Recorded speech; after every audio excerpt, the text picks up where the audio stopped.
Hello students, देखिए अब आज के लेक्चर में हम क्या पढ़ेंगे। इलेक्ट्रोकेमिस्ट्री के लेक्चर में कल मैंने आपको इलेक्ट्रोकेमिकल सेल पढ़ाना स्टार्ट किया था, ठीक है। उसके बारे में काफी डिटेल मैंने आपको ऑलरेडी बता दी थी, उसी को ही आगे कंटिन्यू करते हैं। देखिए इलेक्ट्रोकेमिकल सेल में मैंने आपको क्या क्या बताया, एक बार फिर से मैं समरी की तरह लेकर चलती हूँ। इलेक्ट्रोकेमिकल सेल, एक पॉइंट तो मैंने आपको बताया कि हमेशा लेफ्ट हैंड साइड पे क्या रखा जाएगा, ऑक्सीडेशन वाला हाफ सेल, और राइट हैंड साइड पे रिडक्शन हाफ सेल। जो इलेक्ट्रोकेमिकल सेल है दो हाफ सेल्स में डिवाइडेड है, ये दोनों हाफ सेल्स हैं, ठीक है। लेफ्ट हैंड साइड वाली इलेक्ट्रोड को क्या बोला जाएगा, एनोड। इस वाली को बोला जाएगा कैथोड। एनोड में हमेशा क्या होता है, ऑक्सीडेशन। ऑक्सीडेशन का मतलब लॉस ऑफ इलेक्ट्रॉन। यहाँ पर क्या हो रहा है, रिडक्शन यानी कि गेन ऑफ इलेक्ट्रॉन, ठीक है। और मैंने आपसे कहा इलेक्ट्रॉन्स पहले यहाँ जनरेट हुए, तो इलेक्ट्रॉन्स कहाँ से कहाँ मूव कर रहे हैं, electrons move from anode to cathode. तो करंट कहाँ मूव करेगा, उसकी रिवर्स डायरेक्शन में, कैथोड टू एनोड, ठीक है। अब अगला पॉइंट है कि जो दोनों इलेक्ट्रोड्स पे वोल्टेज डेवलप होगी due to loss of electron या gain of electron, that is known as electrode potential. That is known as electrode potential. So electrode potential is of two types, oxidation potential and reduction potential, ठीक है। Next आता है E naught of cell. E naught of cell का formula बताया मैंने आपको, E naught cathode minus E naught anode. जब इस फॉर्मूले में रखते हैं तो दोनों वैल्यूज कौन सी होनी चाहिए, रिडक्शन पोटेंशियल की होनी चाहिए। यही फॉर्मूला अगर हो ई सेल का तो क्या हो जाएगा, ई कैथोड माइनस ई एनोड। क्या डिफरेंस है दोनों बातों में, ई नॉट सेल मतलब स्टैंडर्ड मीनिंग 298 केल्विन या फिर 1 बार प्रेशर पे, ठीक है। अच्छा, नेक्स्ट पॉइंट मैंने आपको बताया, हमेशा ई नॉट सेल की वैल्यू क्या आनी चाहिए, positive, for a cell to be spontaneous. अगर ई नॉट सेल नेगेटिव है then cell is non spontaneous. Non spontaneous का मतलब वर्क नहीं करेगा अपने आप, वर्क ही नहीं करेगा, ठीक है, नहीं चलेगा वो सेल। ई नॉट सेल अगर नेगेटिव होगा। अब फिर मैंने आपको बताई सेल रिप्रेजेंटेशन। सेल रिप्रेजेंटेशन क्या होती है, जिसमें आप एक लाइन में सेल को रिप्रेजेंट कर सकते हैं। इस साइड हमने एनोड रखा था, डबल लाइन बनाई जो सॉल्ट ब्रिज दिखा रही है। ये लाइन क्या दिखा रही है, सॉल्ट ब्रिज। और फिर इधर वाला क्या पार्ट रख दिया, कैथोड वाला पार्ट रख दिया, ठीक है। फिर मैंने आपको बताई सेल रिएक्शन कैसे बनाई जाती है। सेल रिएक्शन में क्या करते हैं, पहले 2 हाफ रिएक्शंस लिखते हैं और उन्हें ऐड कर देते हैं, ऐड कर देते हैं। ऐड करने से पहले उनके इलेक्ट्रॉन्स इक्वल होने चाहिए, ठीक है। तो अगर इक्वल नहीं है दोनों इक्वेशन में इलेक्ट्रॉन, दो नहीं है, मान लो एक में 2 है एक में 1, तो आप क्रॉस मल्टीप्लाई कर लेते हैं, ठीक है। ये इतना तो मैंने आपको कल बता दिया था। और देखिए इसके बाद अब आता है next electrochemical series. Electrochemical series क्या चीज है बच्चों, देखिए इलेक्ट्रोकेमिकल सीरीज क्या है, आपकी बुक में एक टेबल दी हुई है, उस टेबल में बहुत सारे स्टैंडर्ड रिडक्शन पोटेंशियल्स दिए हुए हैं। स्टैंडर्ड रिडक्शन पोटेंशियल की वैल्यूज दी हुई हैं, मैं आपको दिखाती हूँ। ये है इलेक्ट्रोकेमिकल सीरीज, ये, ठीक है। इसमें बहुत सारे हाफ सेल्स के स्टैंडर्ड रिडक्शन पोटेंशियल दिए हुए हैं। जैसे सबसे टॉप पे तो दिया हुआ है फ्लोरीन वाला, फ्लोरीन का सेल दिया हुआ है, और सबसे बॉटम पे दिया हुआ है लिथियम, ठीक है। तो इलेक्ट्रोकेमिकल सीरीज क्या है, स्टैंडर्ड रिडक्शन पोटेंशियल है डिक्रीजिंग ऑर्डर में, डिक्रीजिंग ऑर्डर में, ठीक है। सबसे टॉप में इसमें आप देखेंगे जब बुक खोलकर, तो इसमें दिया हुआ है एक इलेक्ट्रोड F2 से F माइनस, और इसकी वैल्यू दी हुई है 2.87 वोल्ट। और सबसे बॉटम पे दिया हुआ है इसमें lithium plus changing to lithium, और इसकी वोल्टेज दी हुई है -3.05 वोल्ट। तो ये डिक्रीजिंग ऑर्डर में दिया हुआ है, ठीक है। ये सबसे टॉप पे, ये सबसे बॉटम में है। इसका क्या मीनिंग है स्टूडेंट्स? ये देखिए, ये जो लिखा रहता है इसका क्या मीनिंग होता है? ये आपको ये बताने के लिए लिखा हुआ है कि वैल्यू कौन सी है। एफ माइनस में कैसे चेंज होगा? जब इलेक्ट्रॉन एब्सॉर्ब करेगा। लिथियम प्लस लिथियम में कैसे चेंज होगा? जब इलेक्ट्रॉन एब्सॉर्ब करेगा। तो दोनों ही केसेस में इलेक्ट्रॉन गेन हो रहे हैं, तो यानी कि दोनों वैल्यूज किसकी हैं? रिडक्शन पोटेंशियल की। वैसे तो इस टेबल के ऊपर लिखा ही है कि रिडक्शन पोटेंशियल की वैल्यू है। अगर ये ना भी लिखा होता, सिर्फ ये दिया हुआ है सिंबल, तो आपको पता चल जाना चाहिए कि ये वैल्यू रिडक्शन पोटेंशियल की है। ये इसमें कैसे कन्वर्ट होगा? इलेक्ट्रॉन गेन करके। ये इसमें कैसे कन्वर्ट होगा? इलेक्ट्रॉन गेन करके। तो इलेक्ट्रॉन गेन करना यानी कि रिडक्शन, तो ये वैल्यूज किस चीज की हो गई? Reduction potential. ठीक है। अब बच्चों, कल हमने ये पढ़ा था कि ये जो इलेक्ट्रोकेमिकल सेल है जिंक और कॉपर वाला, ठीक है, हमने जिंक और कॉपर को एक साथ लगा दिया था सॉल्ट ब्रिज के थ्रू और वायर से भी कनेक्ट कर दिया था, ये पढ़ा था।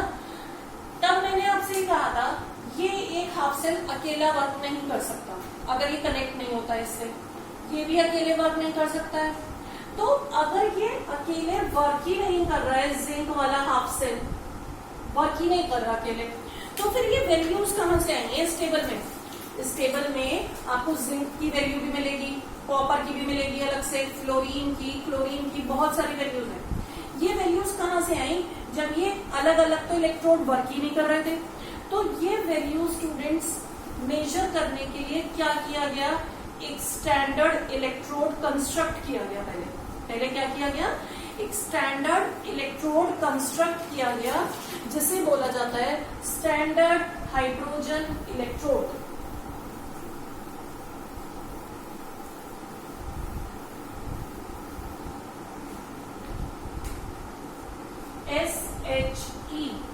SHE इज अभी आपका नेक्स्ट टॉपिक हो गया स्टैंडर्ड हाइड्रोजन इलेक्ट्रोड। ठीक है बच्चों, तो अब हमारा नेक्स्ट टॉपिक है। अभी हम इलेक्ट्रोकेमिकल सीरीज के बारे में भी और पढ़ेंगे, पर पहले हम ये पढ़ रहे हैं कि इस सीरीज में जो ये इतनी सारी वैल्यूज हैं, ये कहां से आई हैं, इन्हें कैसे मेजर किया गया था। तो स्टैंडर्ड हाइड्रोजन इलेक्ट्रोड एक इलेक्ट्रोड है जो कुछ एसेंशियल कंडीशन पर बनाया गया है, कुछ कंडीशंस लगाकर इसे कंस्ट्रक्ट किया गया है। वो कंडीशंस क्या हैं, मैं आपको वो बताती हूँ पहले।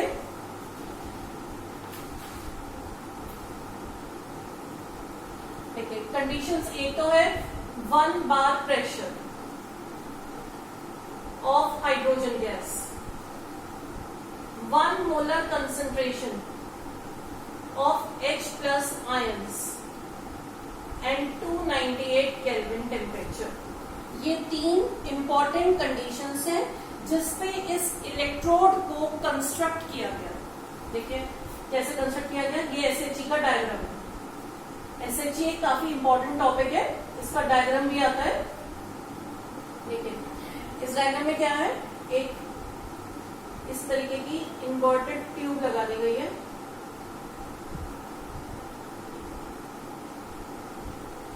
ये लगा दी गई है और इसमें हाइड्रोजन गैस अंदर बबल की जा रही है।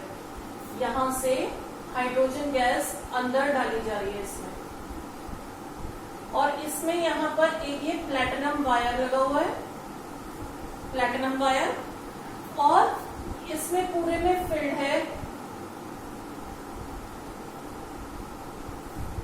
HCl 1 मोलर कंसेंट्रेशन का। HCl फिल्ड है 1 मोलर कंसेंट्रेशन, अंदर हाइड्रोजन गैस डाली जा रही है इतने प्रेशर पे, और ये लगा हुआ है प्लैटिनम वायर, और यहाँ पे नीचे एक प्लैटिनम की ही प्लेट लगी हुई है। ठीक है, तो अब इसमें क्या हो रहा है स्टूडेंट्स, इसमें hydrogen gas H plus ions के कांटेक्ट में आ रही है। मेरी हाइड्रोजन गैस प्लैटिनम वायर क्यों लिया गया, क्योंकि गैस डाली जा रही थी अंदर। अब गैस ऐसे ही तो जाकर एकदम से सॉल्यूशन के साथ हो सकता है मिक्स ना हो पाए अच्छे से, तो प्लैटिनम वायर एक एब्सॉर्बर का रोल प्ले करेगा। एब्सॉर्बेंट, ये क्या करेगा, एब्सॉर्बेंट क्या होते हैं, जो अपने सरफेस पे किसी चीज को एब्सॉर्ब करा लेते हैं। तो ये प्लेटिनम वायर ने हाइड्रोजन गैस को अपने सरफेस पे एब्जॉर्ब करा लिया, जिससे वो इस HCl सॉल्यूशन से अच्छे तरीके से रिएक्ट कर पाए। क्या करा? प्लेटिनम वायर ने इस हाइड्रोजन गैस को अपने सरफेस पे एब्जॉर्ब करा लिया, जिससे अब वो इस HCl के साथ कांटेक्ट में आ पाए। तो क्या होगा? H2 गैस और H+ आयंस, ये रहे H+ आयंस, इनमें एक कांटेक्ट होगा, इनमें कांटेक्ट डेवलप हो गया। कैसे डेवलप हुआ? या तो H2 2 इलेक्ट्रॉन लूज करके 2H+ आयंस बना लेगा, या तो ऐसा हो रहा होगा, या ऐसा हो रहा होगा 2H+ आयंस ने 2 इलेक्ट्रॉन एब्सॉर्ब करके H2 बना ली गैस। ठीक है, ऐसे ही हो रहा होगा। या तो हाइड्रोजन का वहां एब्सॉर्प्शन हो रहा होगा, सॉरी ऑक्सीडेशन हो रहा होगा, और या हो सकता है वहां पे हाइड्रोजन का रिडक्शन हो रहा हो। ये क्वेश्चन तो ऑक्सीडेशन की लिखी है मैंने, ये रिडक्शन की। तो ये बन गया बच्चों स्टैंडर्ड हाइड्रोजन इलेक्ट्रोड, और बाय कन्वेंशन इसकी वोल्टेज ली जाती है 0.0 वोल्ट। इसका स्टैंडर्ड रिडक्शन पोटेंशियल है 0.0 वोल्ट। हाइड्रोजन को ये वैल्यू असाइन कर दी गई, स्टैंडर्ड वैल्यू, कि जब इस कंडीशन पे हाइड्रोजन का इलेक्ट्रोड कंस्ट्रक्ट किया जाएगा तो उसकी वोल्टेज 0 होगी। ठीक है, अब हाइड्रोजन का इलेक्ट्रोड बन गया। अब मान लो मुझे जिंक की रिडक्शन पोटेंशियल की वैल्यू निकालनी है, तो मैं जिंक को हाइड्रोजन के साथ कपल कर दूंगी। यहां तो लगा दूंगी मैं हाइड्रोजन वाला इलेक्ट्रोड, यही वाला, इस साइड लगा दिया मैंने जिंक वाला, इन्हें सॉल्ट ब्रिज लगा के कनेक्ट कर दिया, जिंक की रॉड हाइड्रोजन वाला, और इन्हें कनेक्ट भी कर दिया। अब ये सेल बन गया पूरा। अकेले तो ये भी नहीं वर्क कर रहा, अकेले जिंक भी नहीं वर्क करेगा, दोनों को कपल कर दिया। कपल करके अब ये वर्क करने लगा, सेल बन गया। इसका EMF मेजर कर लिया, E0 सेल। सपोज इसका E0 सेल मेजर करा, वो आ गया 0.76 वोल्ट। सपोज E0 सेल का फॉर्मूला क्या होता है? E0 cathode minus E0 anode. ये वैल्यू आ गई मेजरमेंट करके एक्सपेरिमेंटली 0.76। कैथोड में क्या रखा हुआ है? हाइड्रोजन, वो है 0। एनोड वाली वैल्यू नहीं पता, सपोज जिंक वाली वैल्यू हमें नहीं पता, तो जिंक वाली वैल्यू कितनी हो गई? यहां से सॉल्व करोगे तो E0 ऑफ जिंक कितना आ जाएगा? -0.76 वोल्ट। तो बच्चों ये वैल्यू कैसे आई? जब जिंक को हाइड्रोजन के साथ कपल कर दिया और एक सेल बना लिया। ठीक है, तो ये जितनी भी हाफ सेल्स की वैल्यू है इस टेबल में, ये सारी वैल्यूज कैसे आई है स्टूडेंट्स? ये सारी वैल्यूज इन सबको अलग अलग हाइड्रोजन के साथ कपल किया गया। अब हमें ये सोचना है, क्या ये सब एनोड पे रखी गई थी या कैथोड पे? आप ये सोच सकते हैं इन्हें कहाँ रखा गया था, कैसे पता चला? तो ये बात बच्चों ऐसे पता चलती है, मान लो जिंक और हाइड्रोजन को कपल कर दिया, सेल बना दिया, सेल काम ही नहीं कर रहा था। सपोज मैंने ये बना दिया सेल वर्क ही नहीं कर रहा था, EMF ही नहीं निकल के आ रहा था, तो यानी कि उल्टे लगा रहे हैं। अब हाइड्रोजन को उधर कर दो, जिंक को इधर कर लो। ठीक है, आ गई बात समझ में? तो इनमें से कुछ केसेस के साथ तो हाइड्रोजन कैथोड पे रखा गया, कुछ केसेस के साथ हाइड्रोजन एनोड पे रखा गया। ये बात थ्योरेटिकली कैसे पता चलती है? थ्योरेटिकली ये इस बात पर डिपेंड करती है, यहाँ पे वो रखा जाएगा जिसकी इलेक्ट्रॉन लूज करने की टेंडेंसी ज्यादा है, यानी कि जो ऑक्सीडाइज जल्दी हो सकता है। यहाँ पे क्या रखा जाएगा? जो रिड्यूस जल्दी हो सकता है। ऑक्सीडाइज जल्दी कौन से होते हैं? कौन ऑक्सीडाइज होगा? जो इलेक्ट्रॉन लूज कर देगा। इलेक्ट्रॉन लूज कौन करते हैं जल्दी? जो ज्यादा मेटलिक होते हैं। तो यहाँ पर वो रखा जाएगा जो हाइड्रोजन से ज्यादा इलेक्ट्रोपॉजिटिव है, और अगर वो एलिमेंट हाइड्रोजन से कम इलेक्ट्रोपॉजिटिव है तो उसे यहाँ रख दिया जाएगा। समझ रहे हैं मेरी बात? यहाँ पे कब रखा जाएगा कोई एलिमेंट? जब वो हाइड्रोजन से ज्यादा इलेक्ट्रोपॉजिटिव है, उसकी इलेक्ट्रॉन लूज करने की टेंडेंसी ज्यादा है, तो यहाँ रख दिया जाएगा। अगर उस एलिमेंट की इलेक्ट्रॉन लूज करने की टेंडेंसी कम है तो उसे इधर रखेंगे, हाइड्रोजन को उधर रख देंगे। ठीक है, हालांकि ये सब आपसे नहीं पूछा कोई कि हाइड्रोजन के साथ उसे कहाँ रखा जाएगा। मेन बात ये है कि हाइड्रोजन के साथ जिंक को लगाकर एक सेल बनाया गया, तो तो SHE का ये काम था, स्टैंडर्ड हाइड्रोजन इलेक्ट्रोड का। अब बच्चों ये जो स्टैंडर्ड हाइड्रोजन इलेक्ट्रोड है, इसको यूज करने में कुछ प्रॉब्लम आ रही थी। क्या प्रॉब्लम आ रही थी? हाइड्रोजन गैस जो अंदर डाली जा रही थी, इसका 1 बार प्रेशर मेंटेन करके रखना था। उसे बहुत देर तक मेंटेन रखना काफी डिफिकल्ट हो रहा था, मेंटेन नहीं हो पा रहा था, लगातार 1 बार प्रेशर ही चलता रहे, नहीं हो पा रहा था। ये जो H+ आयंस है यहाँ पर, इनकी कंसंट्रेशन 1 मोलर ही रहनी चाहिए, उसे भी मेंटेन करना डिफिकल्ट हो रहा था। ठीक है। और तीसरी प्रॉब्लम ये आ रही थी, ये गैसियस इलेक्ट्रोड है, इसमें गैस यूज हो रही है, तो ये कैसा इलेक्ट्रोड है? गैसियस। तो गैसियस इलेक्ट्रोड्स को हैंडल करना भी थोड़ा डिफिकल्ट होता है। तो इन सारी प्रॉब्लम्स को अवॉइड करने के लिए उन्हें एक दूसरे भी कुछ इलेक्ट्रोड्स बनाए गए, कुछ और भी स्टैंडर्ड इलेक्ट्रोड्स बनाए गए। हाइड्रोजन इलेक्ट्रोड में जो प्रॉब्लम आ रही थी, उन्हें ओवरकम करने के लिए कुछ और स्टैंडर्ड इलेक्ट्रोड्स बनाए गए, जिसमें से एक तो है कैलोमर इलेक्ट्रोड, एक है सैचुरेटेड कैलोमर इलेक्ट्रोड,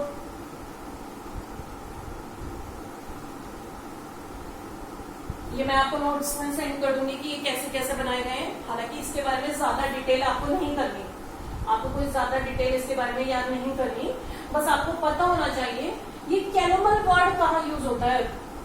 कैलोमर का मतलब होता है बच्चों, जहां पे भी मर्करी यूज होता है वहां बोलते हैं कैलोमर। तो अगर कैलोमर इलेक्ट्रोड है, यानी कि वो किस चीज का इलेक्ट्रोड है? मर्करी का इलेक्ट्रोड है। ठीक है। तो ये 2 इलेक्ट्रोड्स और बनाए गए थे, कैलोमर इलेक्ट्रोड और सैचुरेटेड कैलोमर इलेक्ट्रोड। ज्यादा दोनों में डिफरेंस बहुत कम ही है। जैसे मर्करी तो सॉलिड होता है रूम टेम्परेचर पे, अब जब हम कोई इलेक्ट्रोड बनाते हैं तो हमें उसका सॉल्यूशन लेना होता है ना, इलेक्ट्रोलाइट। तो इलेक्ट्रोलाइट के तौर पे यहाँ पर KCl लिया गया था इसके साथ।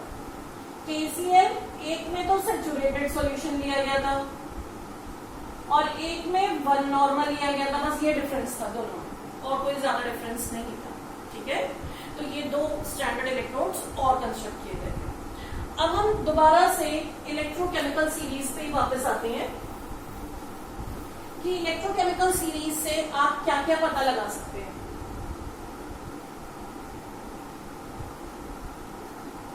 इलेक्ट्रोकेमिकल सीरीज में अभी मैंने आपको बताया बहुत सारे half cells decreasing order of standard reduction potential में अरेंज किए गए हैं। ठीक है। सबसे ऊपर तो है ये वाला इलेक्ट्रोड और सबसे बॉटम पे है लिथियम का इलेक्ट्रोड। ठीक है। इसकी वैल्यू अभी मैंने आपको बताई थी कितनी है?